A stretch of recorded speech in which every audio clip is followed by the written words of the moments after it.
primarily about research where you are going to earn MCB 290 credit. You earn biochemistry 290 credit, and that's the biggest difference, okay?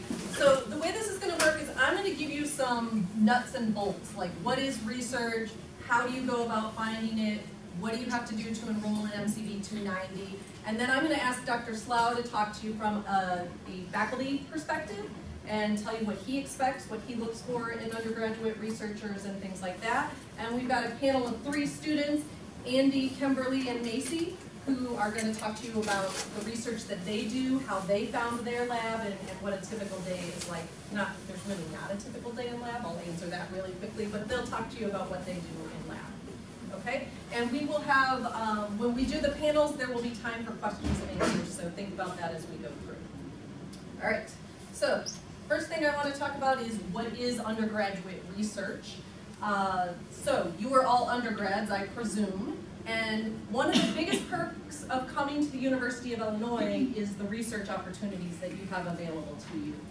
There are, we have 60 faculty in MCB, something like that. We have about 60 faculty members in MCB, and then there are faculty in chemistry, in biochemistry, in veterinary medicine, in kinesiology and psychology, all across campus, and you are welcome to introduce yourself to them if they have a research lab and see if you can do research with them. So that's what you're doing. You typically are going to earn course credit, so that's going to be MCB 290 or Biochem 290. You get a grade if you sign up for a course, so this is a letter grade. So when you meet with that faculty member, you want to make sure you have a clear understanding of what is expected of you to get the grade in the course. All of our faculty have different standards for what they expect in lab, but you want to make sure that you know that. And then there are some labs on campus that if the funding is right or the position is right, you might be able to get a paid position. That's fine too, but you can't get paid and earn course credit. It's one or the other.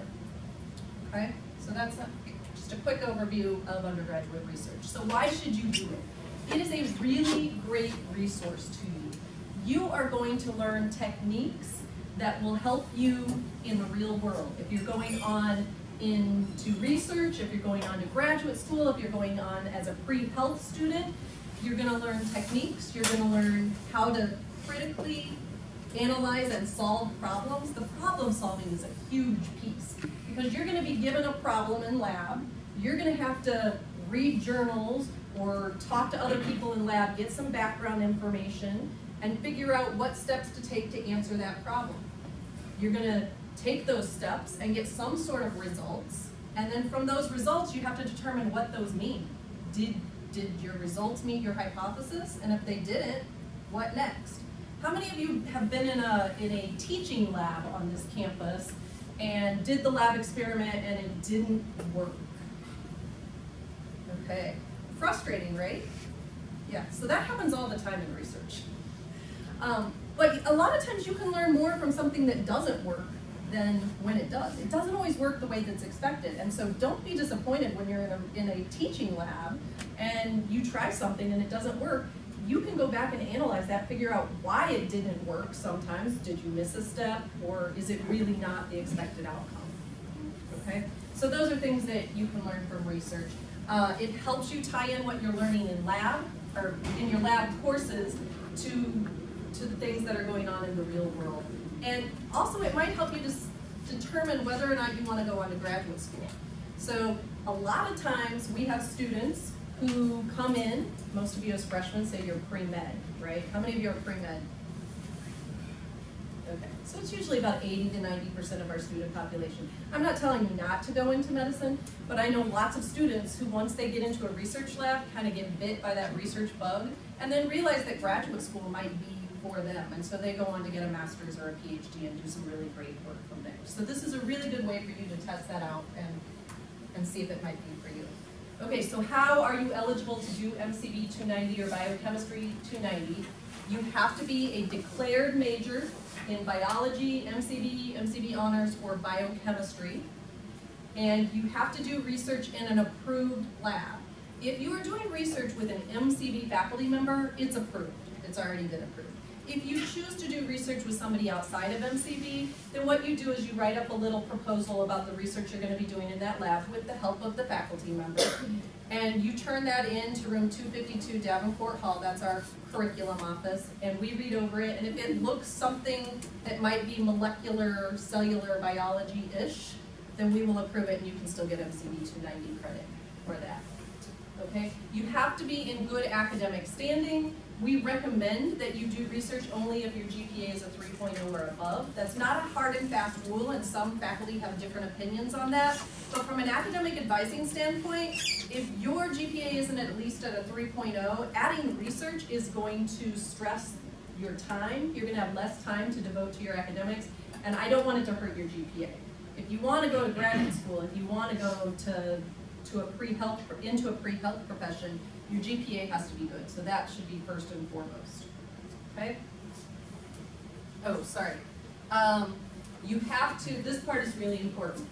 You have to enroll, except for Emily, in the course by the university deadline to add a semester course using the appropriate form, okay?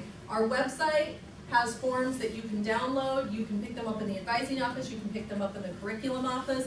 You fill out the top part. The faculty member or the PI that you're working with signs it and says, yes, I approve this person to work in my lab. You bring it to the curriculum office in 252 Davenport Hall. We sign off on it. We give you a CRN so you can register for the course. You can't do that if you try to do it after the 10th day of class because you can't get into enterprise after the 10th day of class.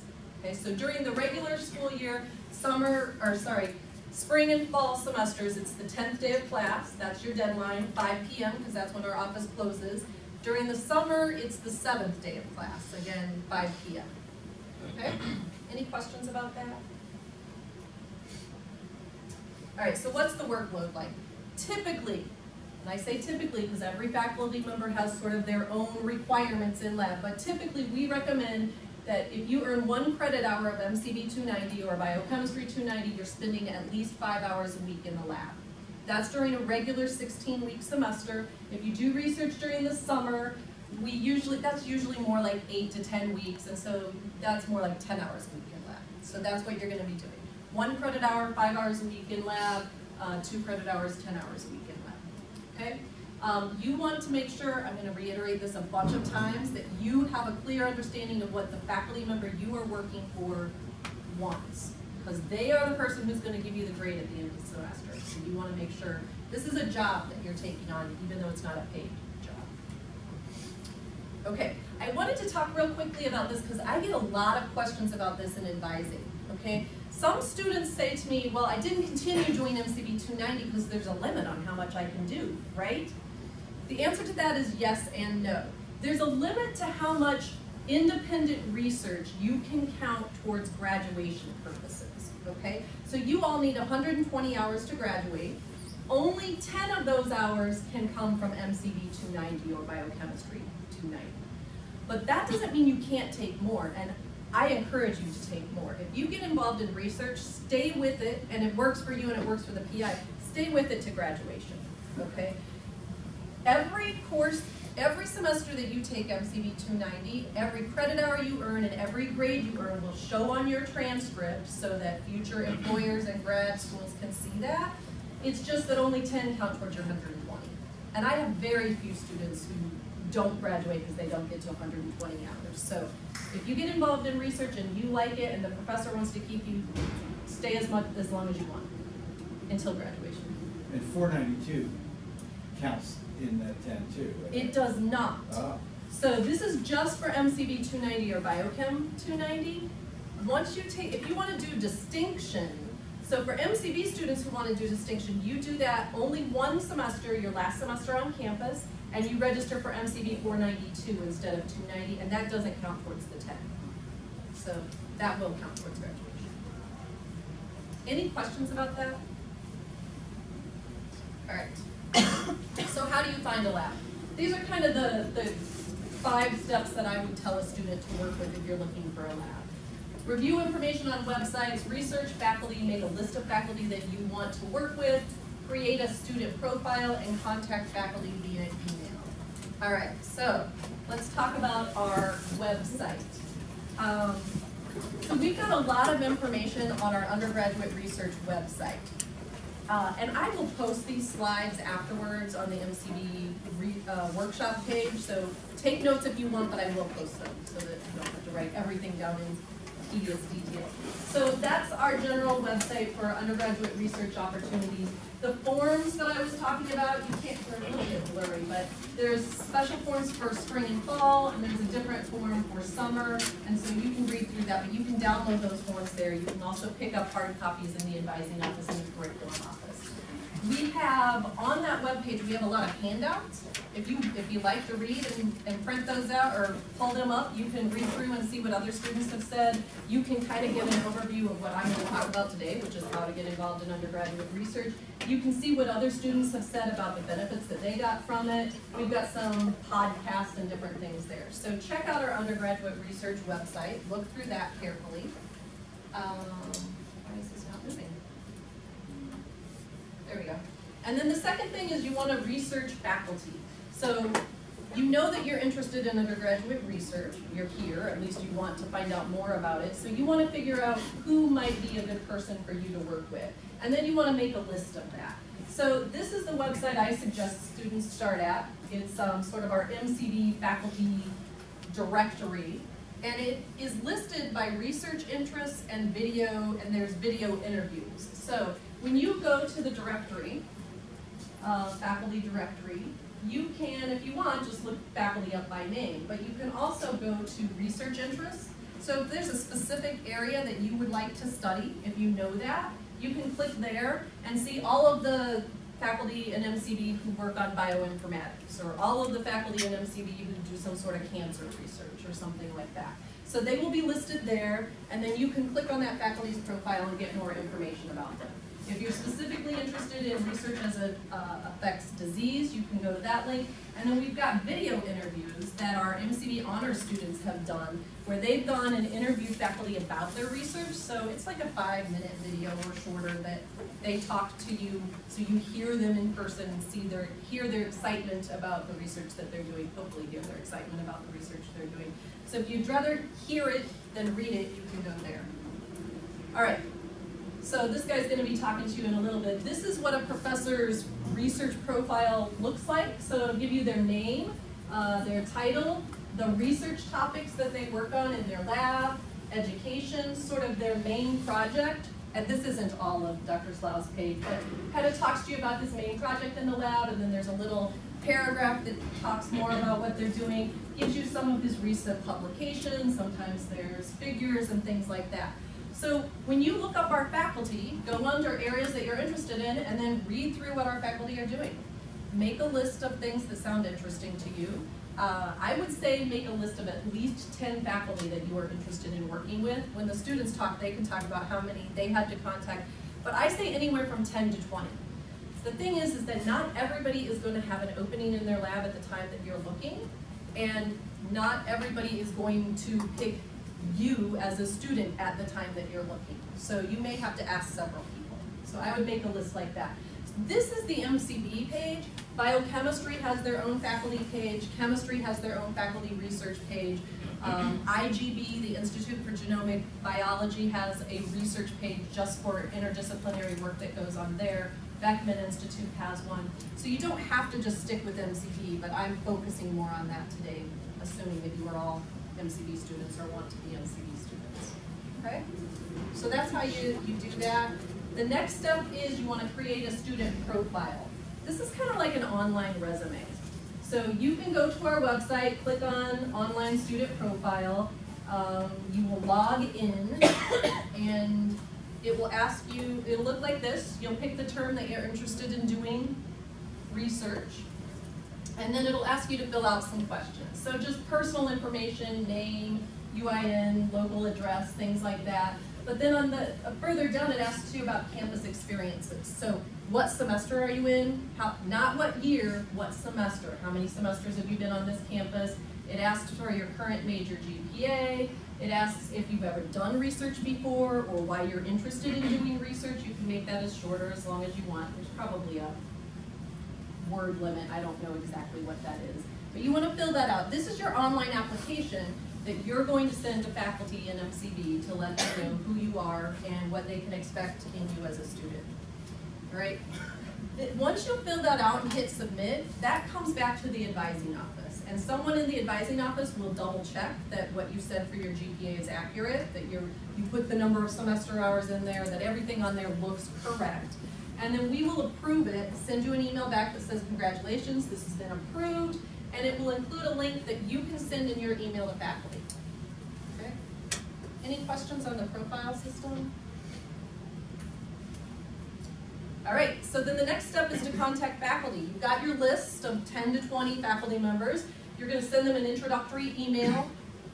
Here's the thing, guys. Be professional. You are asking for a job, basically. So don't say, hey, Jim, can I come work in your lab? Everything looks like fun there, right? It's professional. Dear Dr. Slough, I am interested in starting undergraduate research. I was looking at your profile online and I would be very interested in learning about pathogenesis and salmonella. Here's a link to my profile. Please let me know if you have space in your lab or if you need to discuss more. Thank you, Tina, or Tina Knox, okay? Make sure you sign it. I get emails all the time from students who don't sign it and think that, and then it comes from their Gmail account, like ilovethecubs@gmail.com. I have no idea who that is. So use your Illinois email account, sign it, have an introduction, make sure that you are professional. You want to keep it somewhat concise, but if you've done something really cool, or if you experienced something in lab, in one of your teaching labs, that you are interested in, brag on yourself a little bit. You are going to be in competition with other people, so you can, it's okay to do that. Every email should be different, okay? So if you've got a list of 10 faculty that you're interested in, every email should be different. Jim doesn't do the same thing that someone else in MCB does. So you can't say, I'm interested in salmonella pathogenesis to every single faculty member that you send it to. You want it to be specific to their lab, make it obvious that you actually tried to look into what they're doing. You might have to be persistent.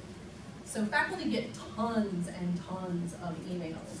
And it's not that they're ignoring you, but if it comes at a time when they're up against a grant deadline, that is the last thing that they're going to want to look at.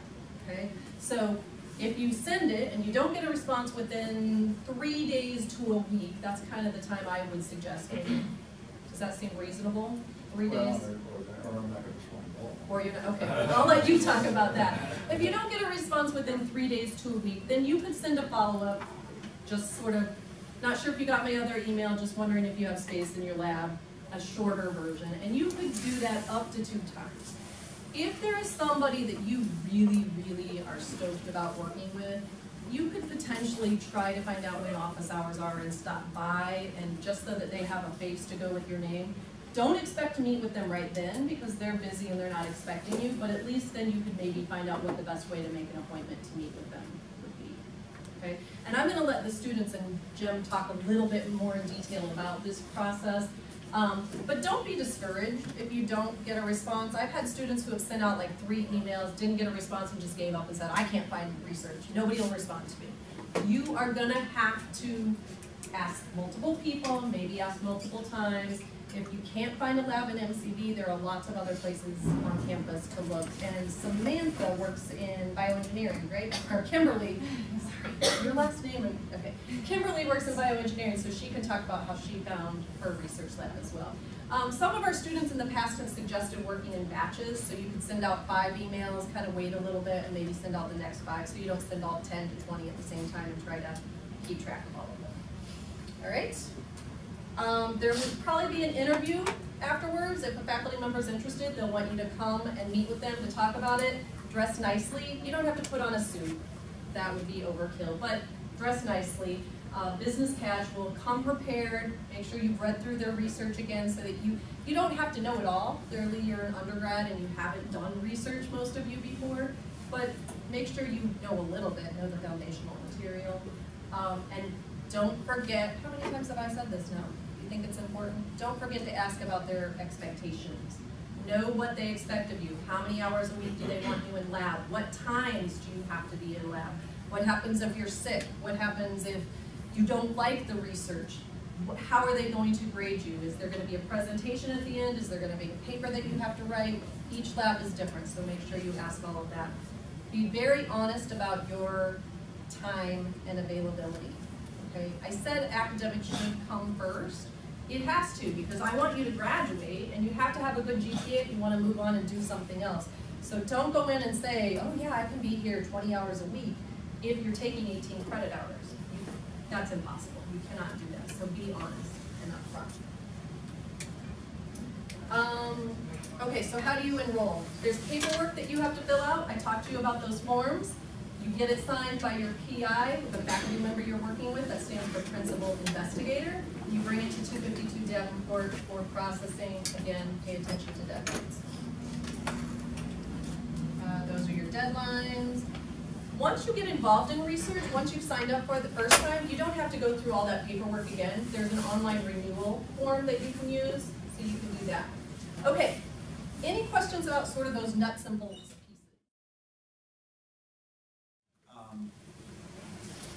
You know, everybody's a molecular biologist, so do not limit yourself to the MCB faculty.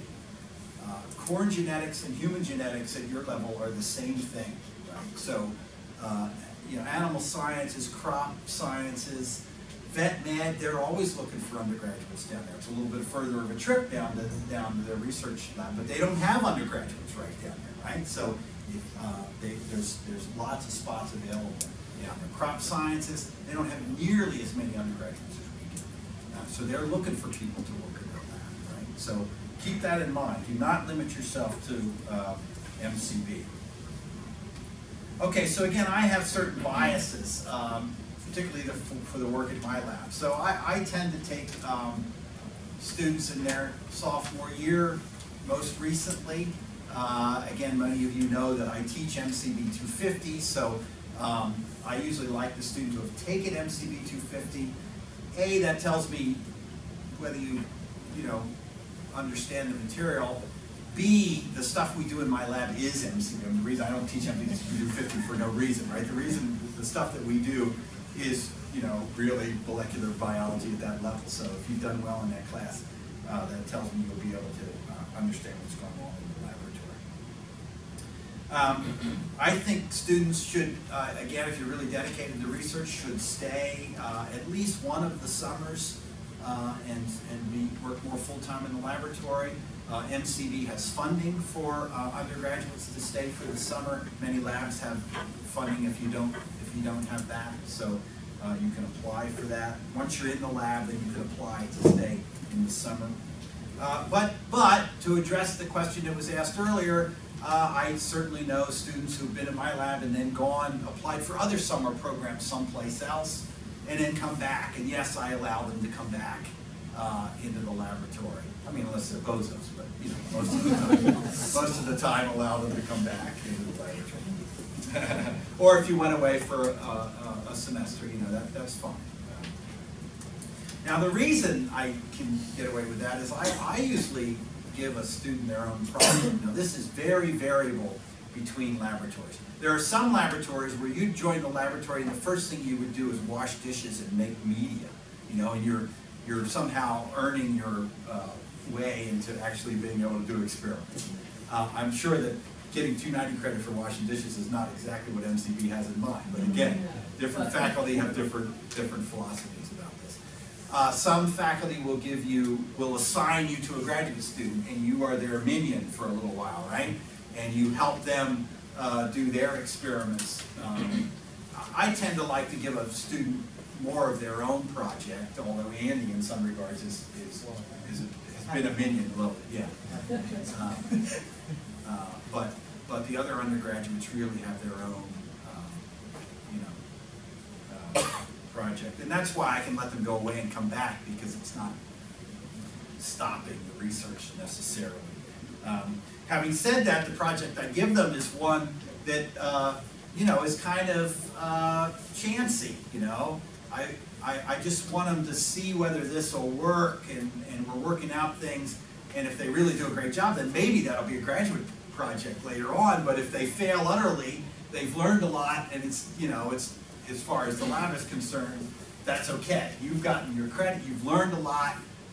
The fact that the project didn't become, you know, a major part of my laboratory that's, you know, whatever. That's just the way it is. Still good for you. Okay, so I'd say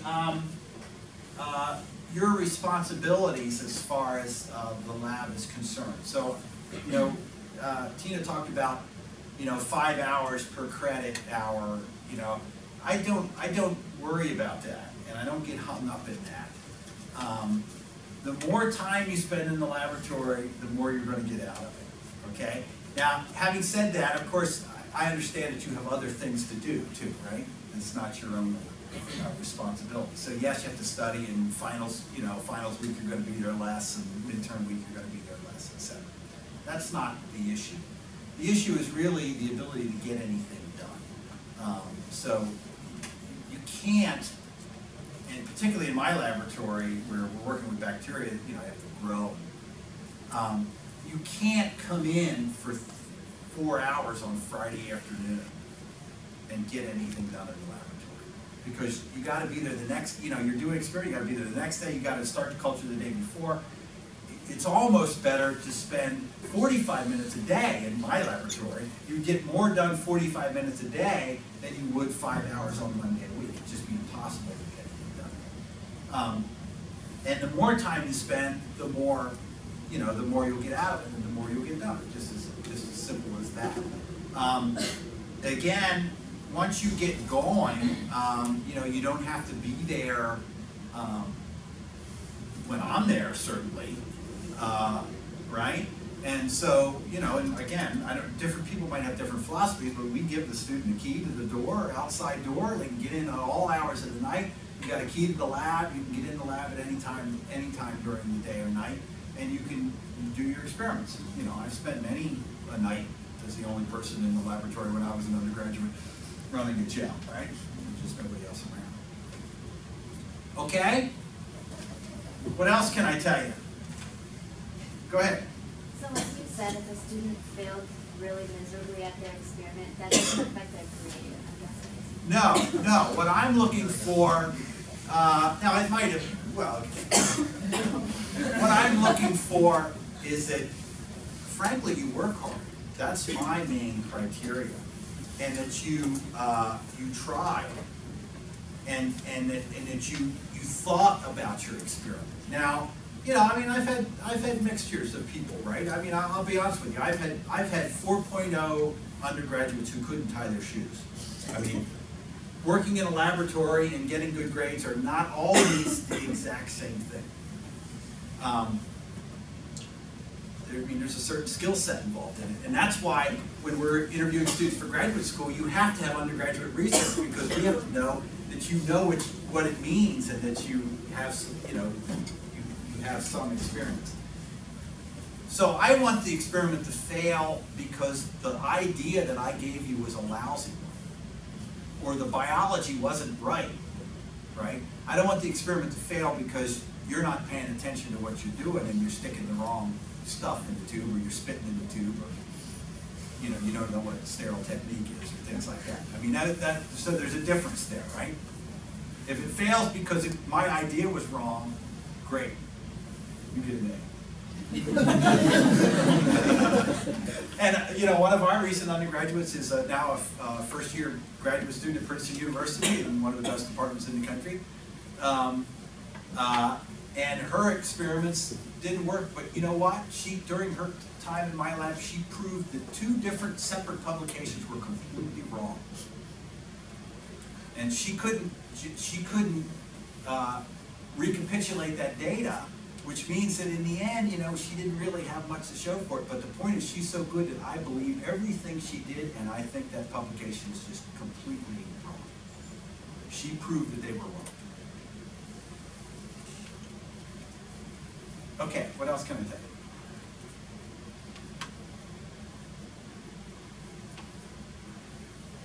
Go ahead. So, you mentioned that so if I did get a kind of medium or bad grade in activity 50, Well, some professors, I may care about that a little bit more than some others.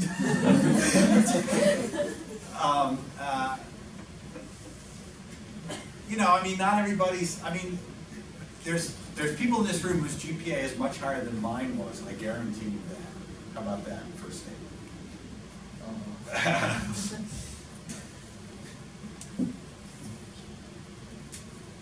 I mean, the trick is to be able to understand the material. And some people, you know, when they get in the lab and they all of a sudden the light bulb goes off too, right? Because they didn't quite get it when it was esoteric. Oh, I was just wondering, so do you have spots? I don't know whether I do or not. Okay. Yeah. I get a lot of requests.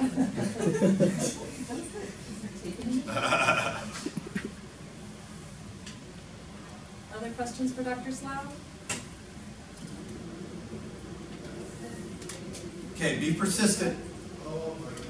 Don't get discouraged because bum faculty like me ignore your email.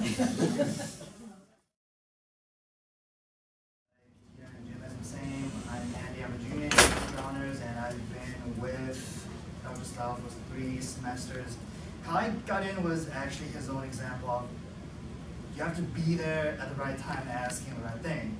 I was in MCB Honors, he was leading the honors discussion, and just happens after exam 2, I went up to him one day after class and asked him.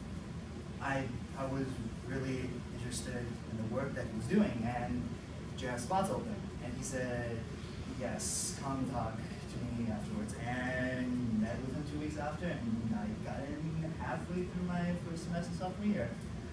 So currently about what I do as a minion. Well, reason behind it is Luke's project is really big. We're trying to find specific genes that are responsible for pathogenesis. So Jenna Luke cut it down from a list of what, 10,000 down to 100. So it's still a big list. That's why I'm doing part of that work of creating those knockout strains for Luke. My own project right now is I'm creating transcriptional fusions of genes from another paper that says they are under a very possible candidate that we are interested in. And that's something like Jim was talking about, it's a new thing that we're trying to see. If it works, great. If it doesn't, then that's just how it is. If you're wondering about my lab work, I on average spend 15 to 20 hours a week just to the nature of what I'm doing in my lab, but that varies depending on if you're in a micro lab, in a CDB lab, or in a bio lab. That changes a lot. So I'll save up questions for afterwards. Hi. No, go ahead. Hi, my name is Kimberly. I'm a junior in MCB Honors, and I'm currently working in a bioengineering lab at Beckman. I work with Dr. Partisan Gupta, and what we look at is how low-force mechanical impacts, repetitive low-force mechanical impacts, affect the inflammatory response in neuronal cultures. We use a novel device called a hammer. It's a highly automated mechanical impactor, and we use that to induce and propagate the impacts on our neuron cultures. And we determine and see how temperature also modulates these inflammatory responses. I also previously worked in a biochemistry lab in vet med. I worked under Dr. Dee Dotz, and we looked at how polymorphisms of cytochrome P450-2C8 affected the hydroxylation efficiency of the anti-cancer drug paclitaxel. And I would say, on average, if you want to be involved with research, just understand that it is a commitment and it is something that you really do need to put a lot of time into. I definitely, in both labs, have spent like nights in the lab. Like you can spend up to like 2 a.m. in the lab and doing like data analysis or even like just doing your experiments. So just understand that if you want to do it, it's something that you really do have to commit your time to and make sacrifices for. How did you find the labs that you got into? So for Dr. Dee Dotz's lab, my first lab, I got into her lab after, I believe she posted a request looking for students. So I would definitely say look at the roadmap because on MCB roadmap, we typically do have lab openings that are available to students, and they do have like the criteria, like the GPA that they're looking for, what kind of students they're looking for. So then I began working in her lab for 2 semesters and also this summer. And then after I decided to change my field of study and I went into bioengineering, it's actually, I believe they're doing a partnership also, so just having that connection also is something that helped in finding my new. I'm Macy Poppinger. I'm a junior in MCB Honors. I work in Dr. Yano's lab. It's a neurophysiology lab, and I'm a minion at this point. My graduate student has 3 of us. I do more tissue processing than anything. We're looking for the project we're doing right now.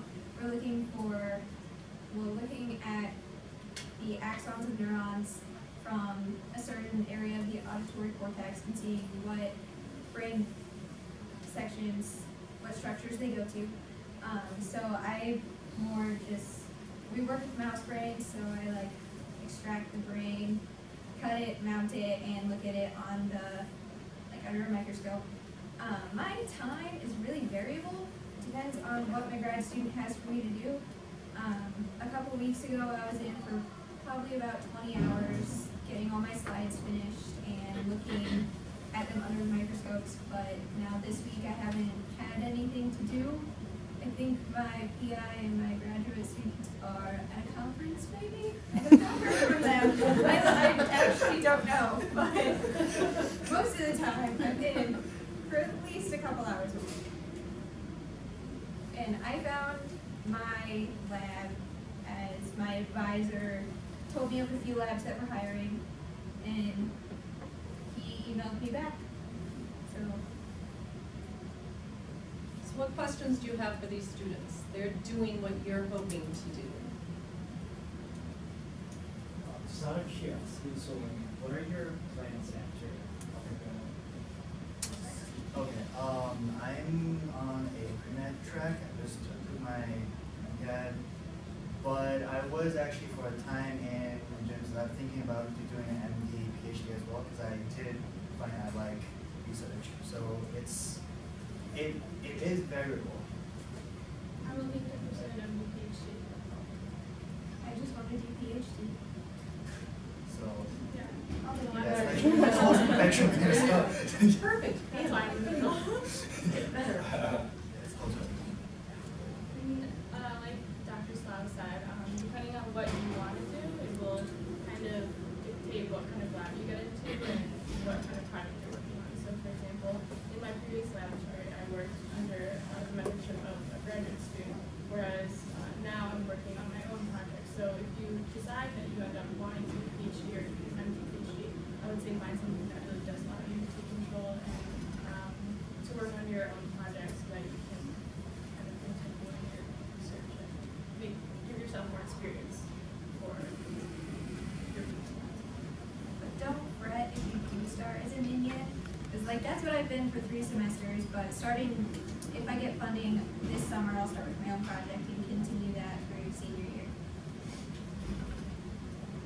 Yeah, you definitely have to work your way up. You have to prove that you are capable,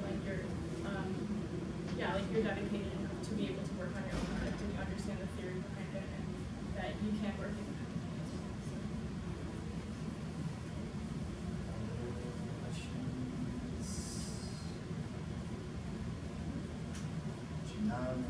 You're a freshman, you don't want to know how MCB 250 feels like.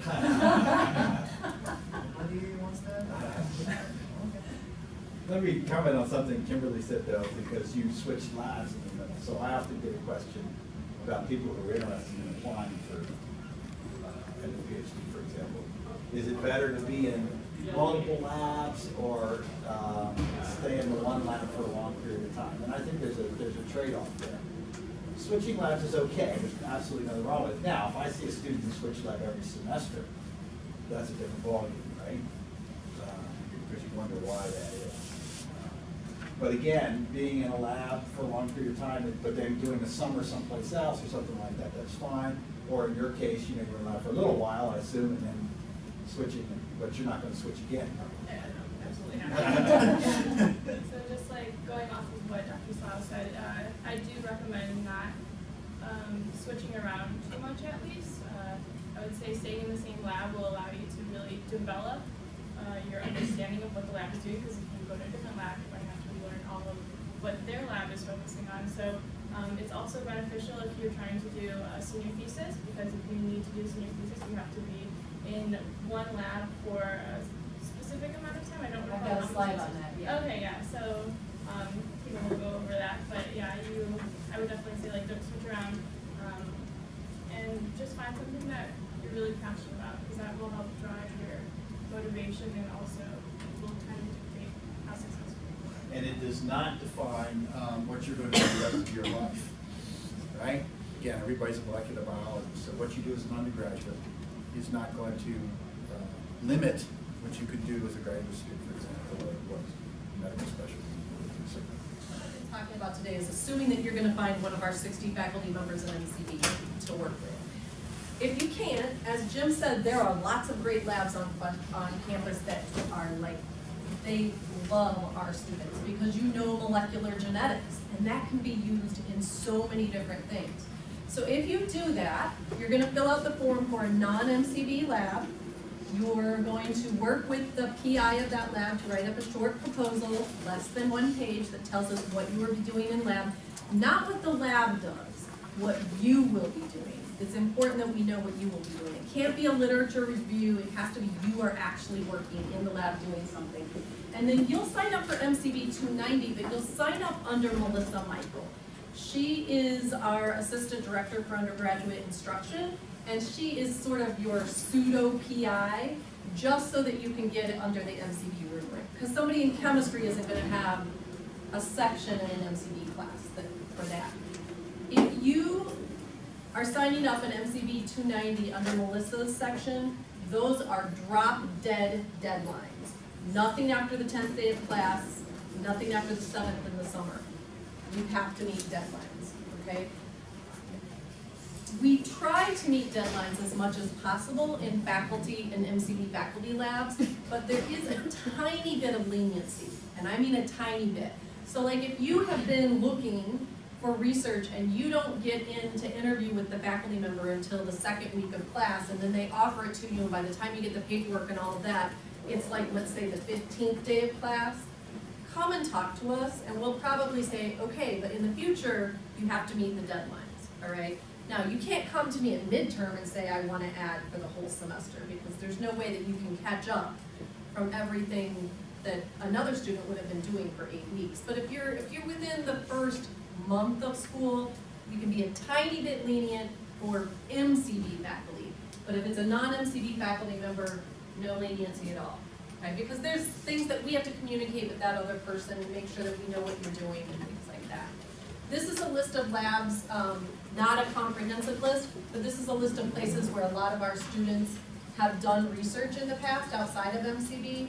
We have a lot of people who do kinesiology and do physiology research. A lot of people in psychology, as Jim was saying, crop sciences, animal sciences, veterinary medicine, those are huge. I know that crop sciences and animal sciences really love that our students have the molecular biology techniques and background. Okay, so graduation with distinction. We're almost done here. I'm not spending a lot of time on this because this could probably be its own workshop, and you guys are just getting started. So if you get involved in MCB 290 and you're interested in graduation with distinction, talk to me or talk to your academic advisor at some other point, or look at the stuff on our website. But here's basically what you have to do, and why, if you want to graduate with distinction, it's important to know. You have to spend at least 2 semesters in the same lab earning MCB 290 credit for 2 credit hours or more. Okay?